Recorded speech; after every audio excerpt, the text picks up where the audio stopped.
Hi, welcome to Chad's Silversmithing. First, thanks for coming to my channel. I really appreciate you visiting. If you wouldn't mind, hit the like button on your way out. I appreciate that too.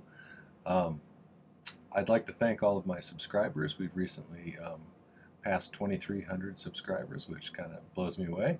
And I really love the interactions you guys have with me in the comment sections. It gives me ideas. I appreciate the constructive criticism, and I just really value your input on things. So thank you for that. I also wanted to thank my newest patron over on Patreon. It's Darlene, and thank you for your support. I really appreciate it. If you're interested in being part of that, check out the links in my video description down below. There's several different ways you can support the channel, or if you want more in-depth experience, that's a good place to check out. All right, so I think today I have a lot of people on here who are at the stage where they're soldering things, and I have some other people who want to be at that stage but still have not taken that step. And I thought I'd show some ways that I've made no solder kinds of pieces that sell pretty well at shows and things. So today we're going to do 5 different kinds of no solder earrings. So we'll see how this one goes. Stay tuned. One of the reasons that I started thinking about this is that there have been times in the past, especially if you're a single artist and you're trying to populate a craft show booth or fair, and you're relatively new to it, and you don't have a huge amount of inventory yet. Some of the ways that I produced some quick inventory without a lot of time put into it was to make some things that didn't require any soldering. And one of the examples would be like that the triangle twist bracelet. I made a video about it a while back. If you want, I'll put a link up there so you can see that one. But that one doesn't require any soldering, just some C-clamps and some way to polish it. But there's a lot of different ways you can make earrings, and I'm going to do 5 different ones today. I may do this as a series and come up with 5 other ones later on. But for now, I'll start with some that I've done in the past. The first one started kind of as an experiment along the lines of what I was just talking about, but also with can I take a 5-inch piece of 18 gauge sterling silver, which costs, and it's about 88 cents, so that's $1.76 for two pieces of that, which you'd use to make some earrings. And so I was taking 5-inch pieces of earrings, or 5-inch pieces of 18 gauge, and I was shaping them into saleable earrings without having to solder anything. And there's only one setback on these ones, is that most people's ear holes are, at least traditionally, were around 20 gauge, and so most people use 20 gauge for the ear wires. So if someone has real tight ear holes, they may not be able to wear these comfortably. Most people who've been wearing earrings for a while won't have that problem though, because generally their ear holes are a little bit stretched out. And so I usually just tell people that up front when I sell them these kind. But what I do then is I take this, actually this is a 4-inch piece, I think, and then what I'm going to do is, and there's a number of different shapes you can make these in. Here's a couple of examples.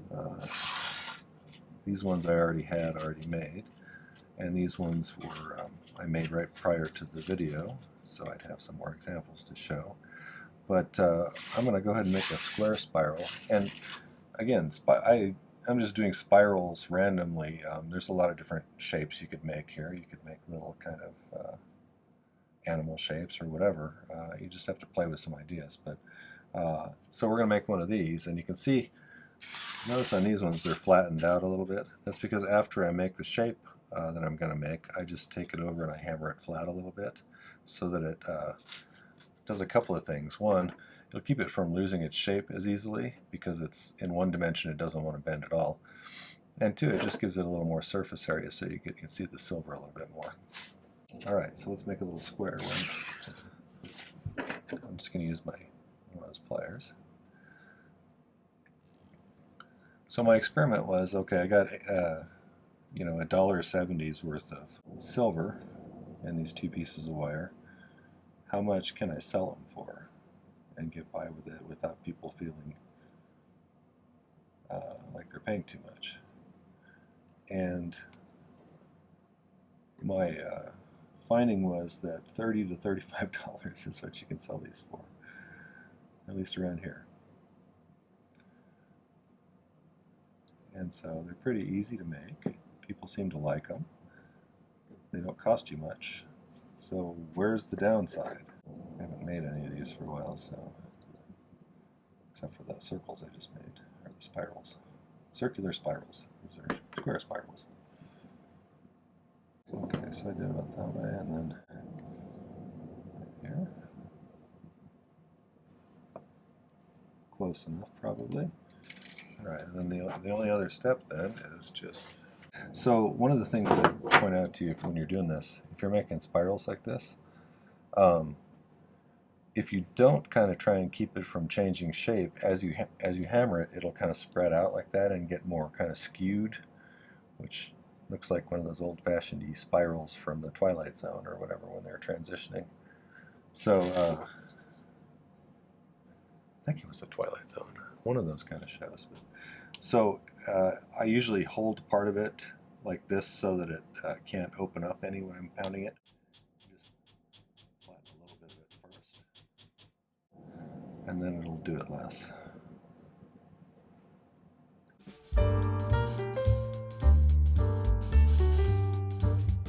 These ones were a little small to get my fingers on, so just bend it back like that, and then you're good to go. Of course, and then the other thing you do would be at the end, after you've polished them, or I've actually done these where I just hammered them and left them like that, and they sold. I think they look nicer if you polish them a little bit. So where did they? Okay. So in order to make a earring out of it, I usually just use a pencil. Bend it forward towards the front a little bit there. Push that above your thumb a bit. Just bend this around.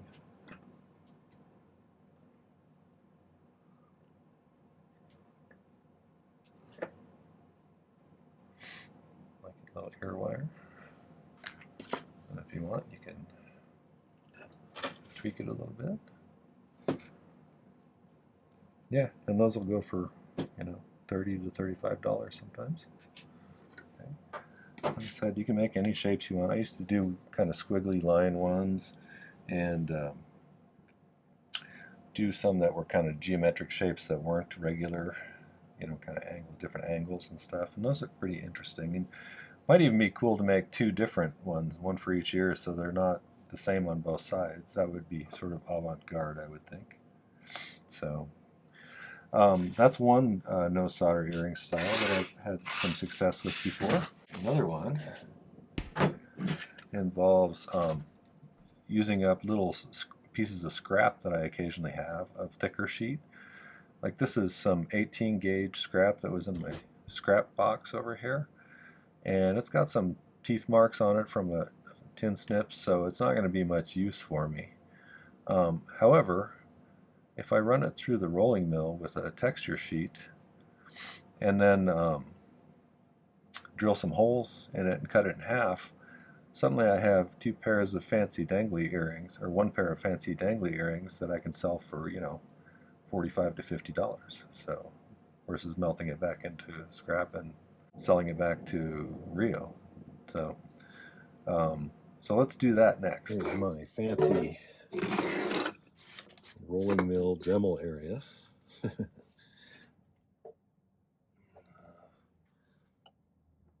So this knob on top, I don't know if you can see that.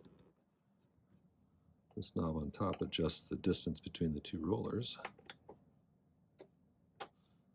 So I want it to where I really can't force it in there. And then you can get all these different kind of texture plates with different patterns on them. They're kind of fun. So I think Metalliferous is a place where you used to be able to get these. I think they got bought by somebody else. But if you look it up, I bet you'll be able to find it. And they have these for reasonably priced amounts. You can get the steel ones from jewelry places too, but they're very expensive. And these ones were more in the $10 to $20 range, if I remember. You can also make your own by creating sheet with stuff soldered to it. So I think this is kind of a busy pattern. Let's do that on this one. So I'm going to have to back it open a little bit to get this in there. Because right now, if I tried to push it in there, this piece will go in, but this won't. So no matter which way I turn it, it's always the way that's opposite the way I should be turning it for some reason. Kind of like USB plugs. No matter which way you stick them in, it's always the wrong way.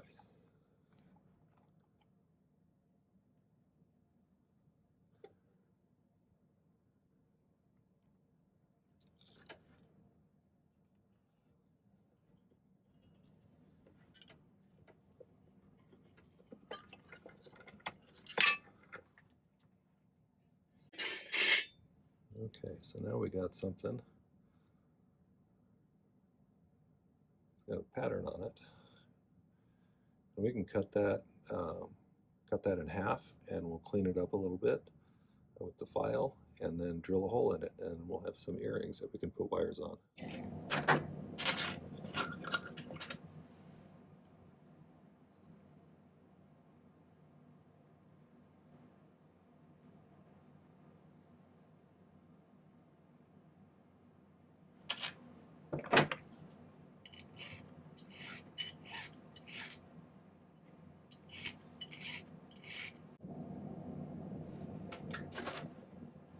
Okay, so I might, if I wasn't showing you multiple types, I might spend a little more time filing that, but I'm going to go ahead and make a mark here to drill a hole. Try and get it similarly situated here.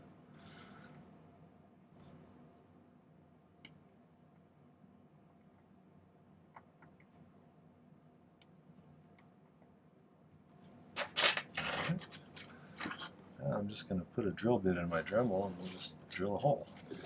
All right. Probably should have used marker since I can't see anymore.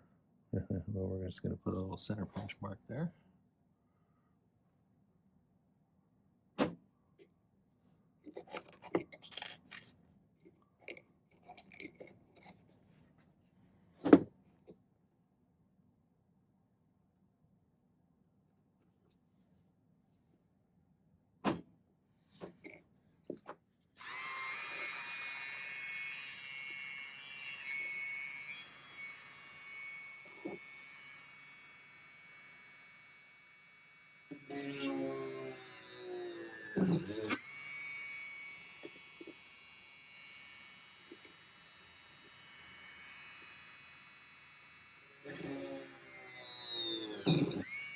Okay, last thing I usually do is before I put the ear wires on, I'll round out the corners a bit so they're not quite so stabby.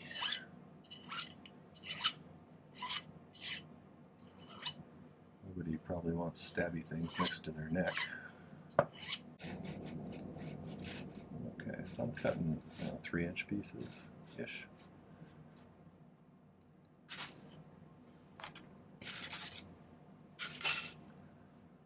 So normally, when I'm making my own ear wires, I make a relatively small loop here, but since I just have to rotate around the top of this here.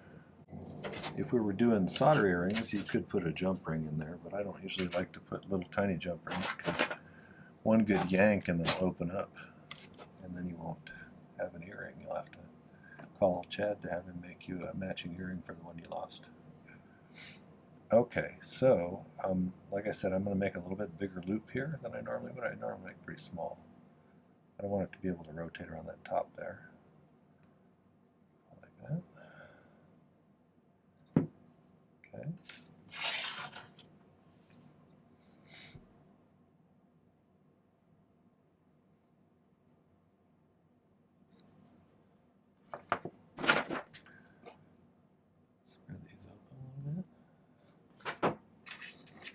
Usually put the back side towards the loop when I feed it on there. Make sure there's enough, yeah, there's room for that to move around. We'll close this back up sideways. Let's do the same thing on the other one here. Spread that open a bit. Feed that on. Close it back. And then this is where everybody messes these ones up. Is I want to make the bend right where the two come together at the top, but I want to make a sharp bend upwards like that. So it ends up doing that. And then I usually just grab it across the loop like that so I can't move anymore. And then twist this twice around.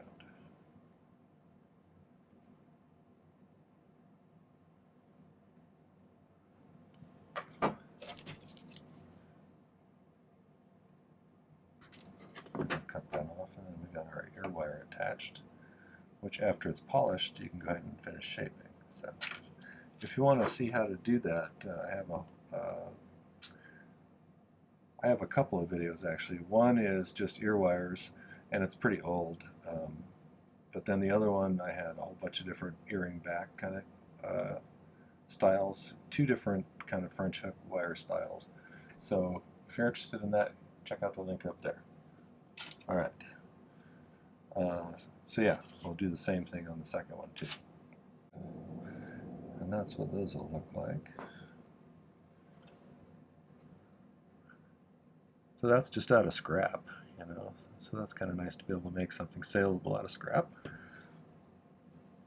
If you want it to be really live dangerously and you know, be a risk taker, you could, you know, bend these a little bit or something just for... That takes you from being a craftsperson to being an artist, right? That single bend there.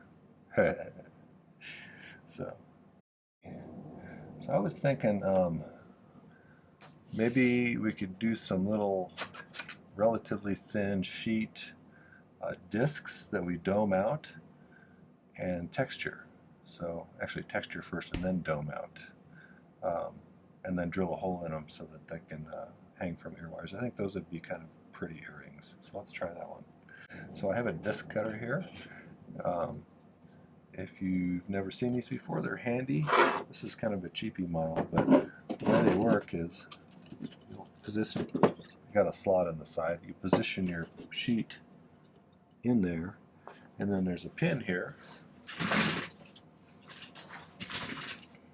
for each of these holes that you hit with a hammer, and it knocks out a little circle. Now you got to hit it really hard, so I usually put it on the ground. This table is not a super stable table for that kind of stuff. So I'm going to do a video on using a disc cutter at some other point, but I'm going to go ahead and knock these out and so I can show you the next step. Voila! Two little discs. So if we want to texture these, easy way to do that. And this makes them really nice and sparkly. That's why I like hammered stuff. So I just usually use the little peen on the back of my chasing hammer. You can use a regular ball peen hammer or whatever, but put it on a hard steel surface.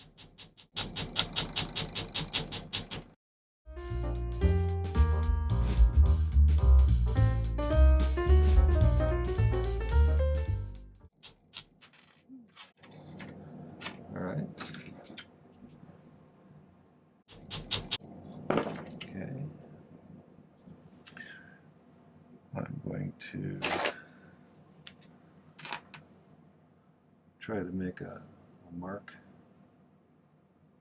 not the same distance, so from the top of each of these.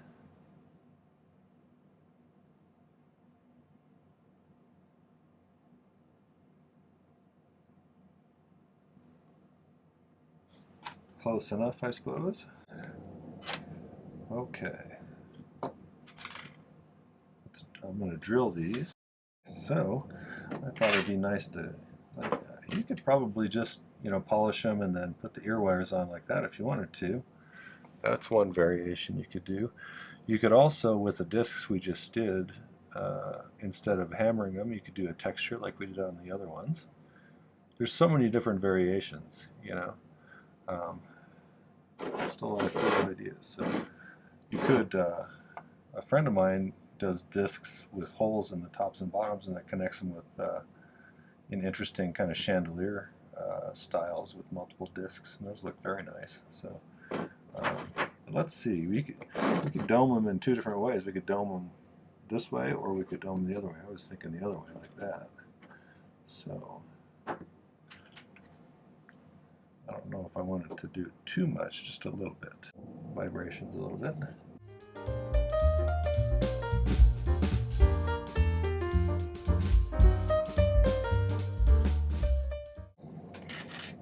Those are pretty good. Let's do a couple ear wires for those ones.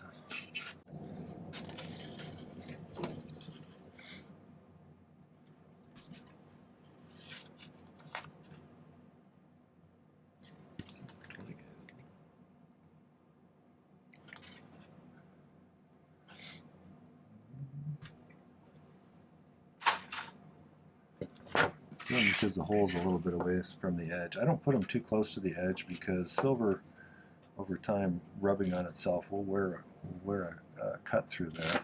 So the further away from the edge is, the longer these will last. You know. All right.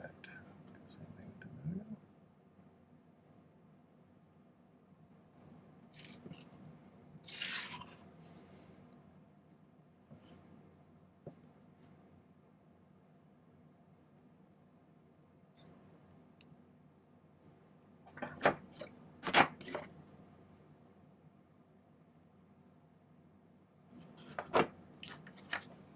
Just like before.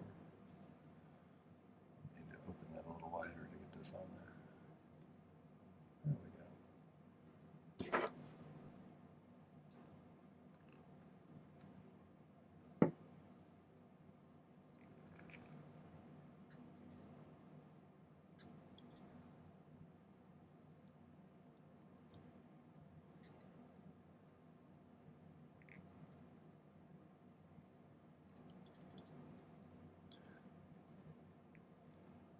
By the way, this was 22 gauge sheet for these ones.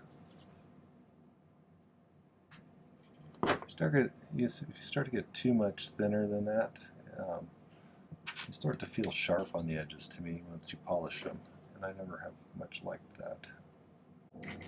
Alright, now this next one, I've seen but never made any of these, so let's see if I can do it. What it's going to be is going to be kind of an oval shape that's cupped this way, with a hole in either end, and then we'll have a little ear wire that flips up.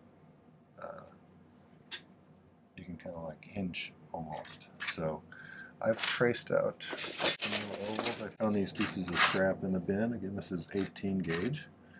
And I took the biggest oval I could get off of each of these. So trim those off. You can cut these out with a saw if you like.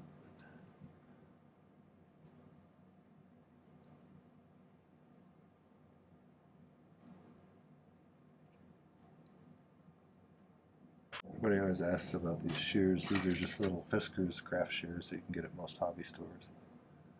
Nothing too fancy. I'm pushing their abilities by cutting 18 gauge here. Really not intended for this, probably.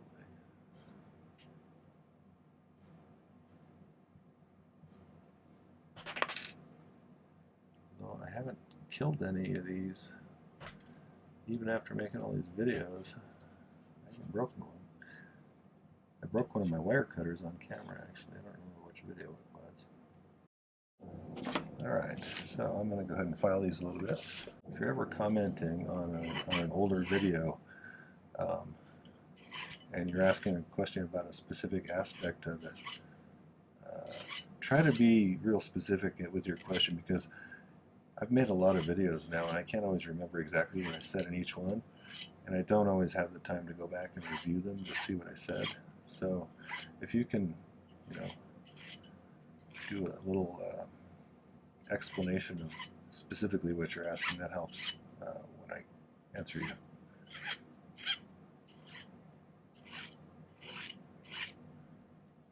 Okay, so I think we're good there.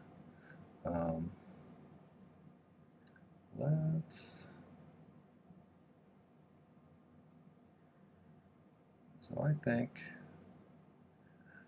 you know, you could do a lot of different things. You could put a pattern on here, or you could hammer it, or you could do some other way of texturing it. But I think I'm going to leave these ones plain and just polish them because I think they'll look kind of cool that way. But what I need to do is I need to drill a small hole on the end of each of these.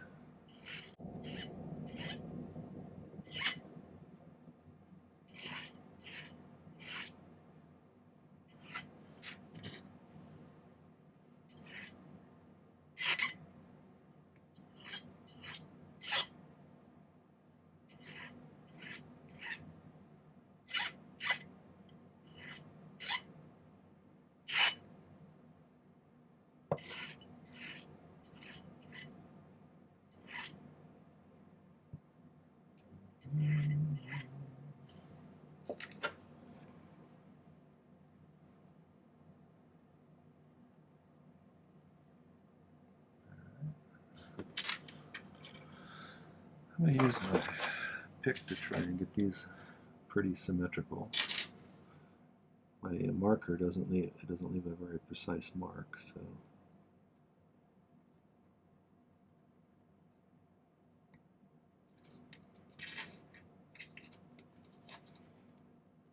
these ones I think I need to have slightly closer to the edge.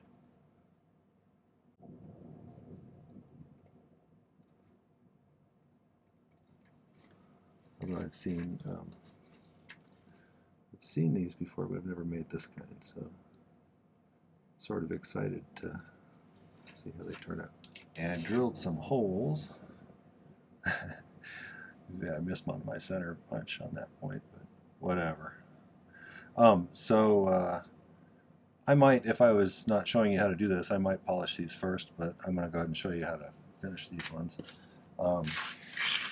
I cut off a couple of pieces of 20 gauge, I don't know, a couple inches long. And I'm going to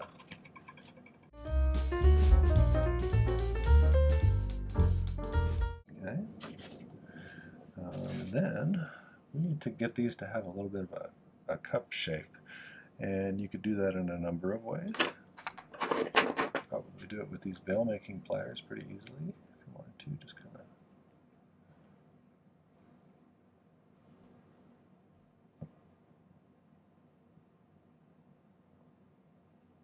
you could put it over a ring mandrel and tap it with a hammer, that would work. Once you have it in a nice little cup shape, feed this through here. Before we get too far though, actually I'm going to file the end flat here a little bit.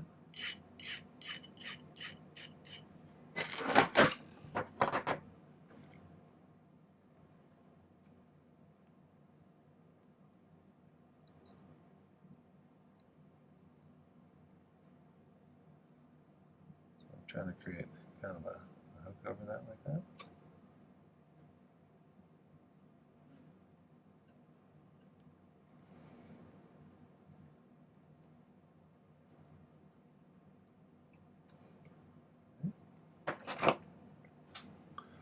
Then let me find something good size to do this around. Let's use one of these guys from the disc cutter that I just showed you. You could use any kind of round thing here. And then I can kind of get a gauge for how far down I want this to go, and then I'll just cut it off. So, about right there. And then if I curve this, I'll file this or smooth this out in some way a little bit. Make a little hook like this.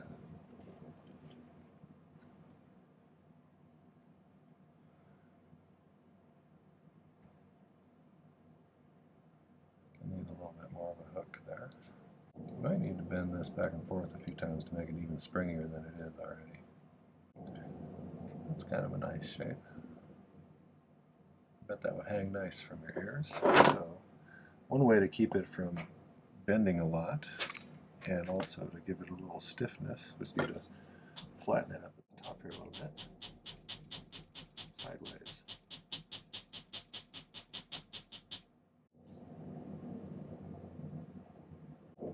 So I think that'd look really cool with some texture, or if you have a torch, if you want to reticulate stuff, that'd be kind of cool. So having not done this before, I think it's a little problematic as far as getting this in and out of here. If that's the case, I either need to shallow the angle on this or steepen this so it's facing more upwards, which I can do, maybe a little of both even. Right, well, that's the general idea. Okay, the final one is kind of a corkscrew design, which I've done in the past, and I'm going to take this, I think this is 5 inches, maybe 4.5, piece of 18 gauge round, and I'm going to go ahead and straighten it out first. Okay, let's get it relatively straight. Hammer this flat.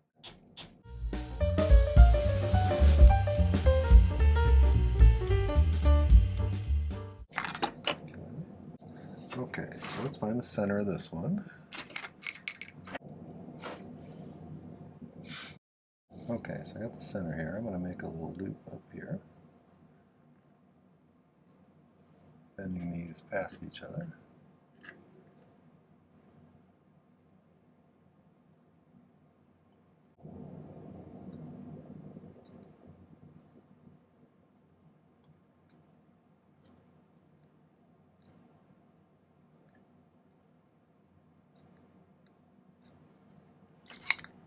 And I usually, so I'm going to twist these around.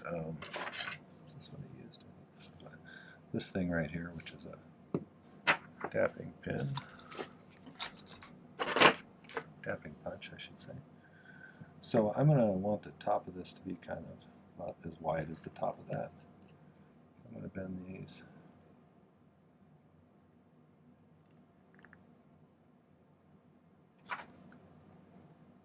About like that, right? Yeah. Now I'm going to bend one like this, one like this.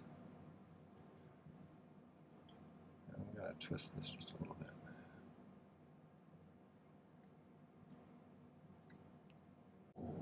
And then sometimes I use my pliers to kind of like hold this so it kind of stays flat against the pin that I'm using to wrap it around.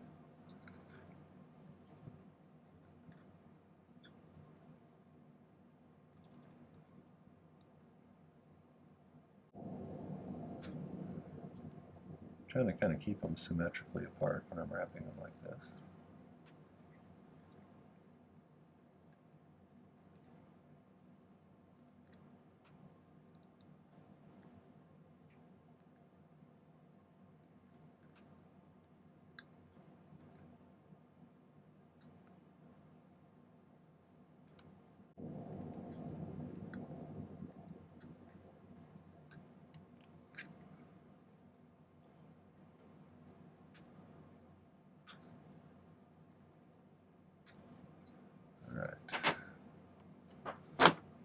Something like this, which makes for a nice kind of a spirally thing. So I'll put some ear wires on those, and then that should make our 5 different pairs. We've got the little just bent wire 18 gauge ones. We've got some just scrap sheet that we've patterned and cut into some nice shapes. Some other shapes I've done have been ovals or kind of like quadrilaterals that were narrow at the top and wide at the bottom, so these ones taper a little bit, but get quite a bit wider at the bottom. More squat kind of rectangles, triangles look cool, all sorts of different things there.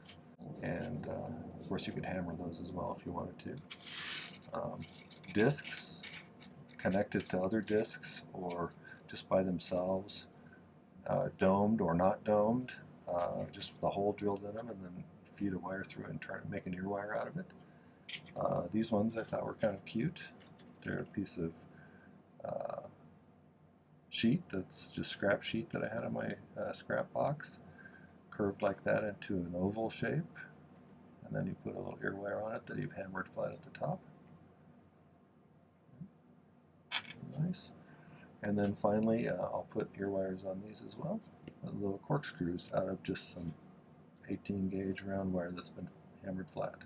So I'll clean those up and show you some pictures at the end. Okay, well, I hope you enjoyed the 5 no solder earring styles with multiple variations, of course. If you enjoyed this, make sure to hit the like button before you leave and check out a few of my other videos. I have some great content here.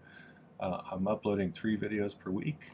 I think I currently have in the 130s as far as the number of tutorials and things on my channel. And it feels like a really good community here, so why don't you consider subscribing after you do that. Also, check out the links in my video description for other ways that you can support the channel or get access to more information that I might have to provide. So either way, thank you for watching. I appreciate your coming to visit, and I look forward to seeing you in the comments. Take care. Happy silversmithing.